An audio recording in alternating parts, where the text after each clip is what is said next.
The Bible is the most popular book in the world.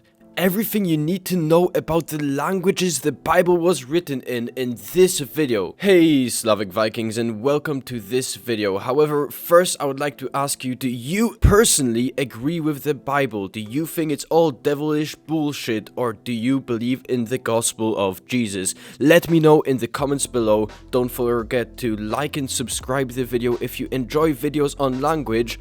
If you want more videos on language, check out my playlist on my channel where you will find more videos on language and alphabets, which I'm sure you will enjoy. So, as you know, the Bible is divided into two parts, the Old and the New Testament. But who wrote these testaments? That's right, Moses. Moses, with the hand of God, wrote down all of this. Okay, that's what the official story says, but actually the Bible has many writers throughout hundreds of years, which developed into this weird playlist of different stories that eventually became the Bible. The Bible was written in 3 different languages, however the distribution is not equal, with one of the languages only having around 3% of the text, and the language that was written the most in is around 56%. And how about you give it a try and try to guess what is the most Christian language on earth? The most Christian language, because it is the language in which the Bible was written in most.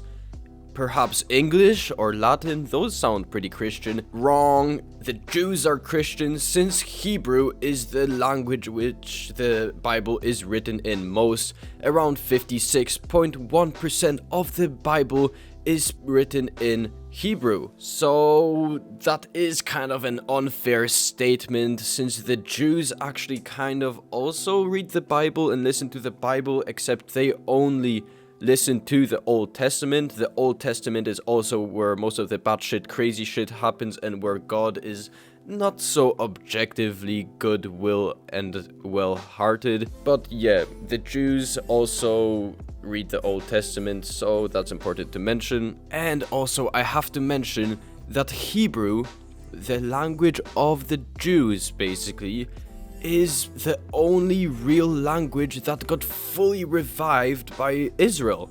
After Israel got founded a couple decades ago, the Jews basically just relearned and reintroduced the language of Hebrew, and now it is a real functioning language. This is truly a monumental linguistic resurrection that happens almost never in history. When languages die, they usually disappear forever, so I gotta admit, the Jews got lucky with this one. Also important to mention that in Hebrew are the oldest texts in the Bible. Makes sense if the Old Testament is mostly written in Hebrew. So the oldest texts in the Bible, the Song of Deborah or the Song of Moses, are also in Hebrew. But how about instead let's move on to a different language, that being Aramaic. Aramaic is only around 3% of the Bible. It appears in the Old Testament, but most notably in Daniel and Ezra. However, don't forget, some Aramaic words were still used in the New Testament, so it is basically just a little bit sprinkled all over the giant amount of words all over the Bible. Very important to mention, Jesus probably spoke in Aramaic, since that was the most popular language in that time in that region. How about we look at a map to see where Aramaic was spoken around that time? Hold up a second. This looks suspiciously similar to the borders of modern-day Kurdistan, or where Kurdish people exist. Was Jesus Kurdish? Oh shit, moving on, let's get out of the Middle East because it's getting kind of spicy.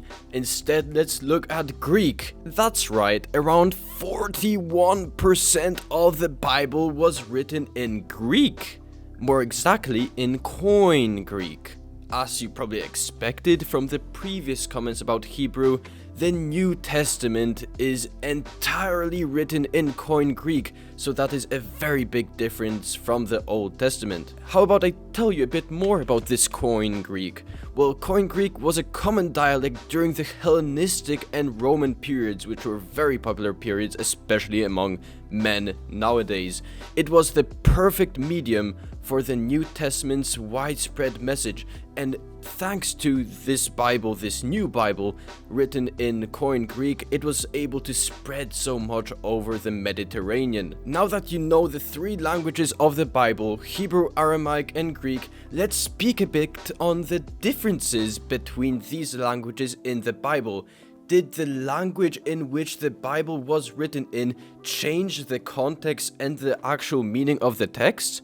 Find out now. Starting with the Hebrew text, the influence of the Jews is very visible in the Old Testament, since a lot of the Old Testament is focused on the journey and history of the Israelite and Jewish people, which is very important for the context of the entire Bible. And because of this huge influence of the Jews in the Old Testament, the Jewish theology is very visible in the Old Testament, as well as you can see a weird focus on poetry and intricate legal formulations and very vivid storytelling that are all characteristic for the Hebrew parts of the Bible. How about Aramaic?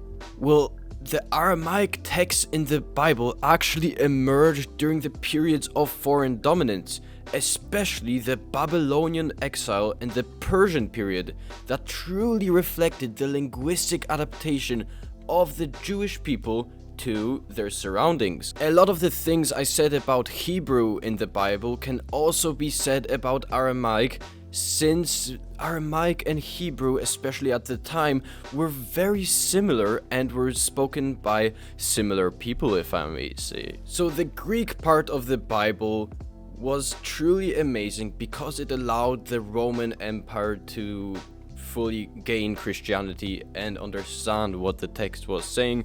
Also, some characteristics of the Greek Bible was that God was much nicer. He was more objectively a good being.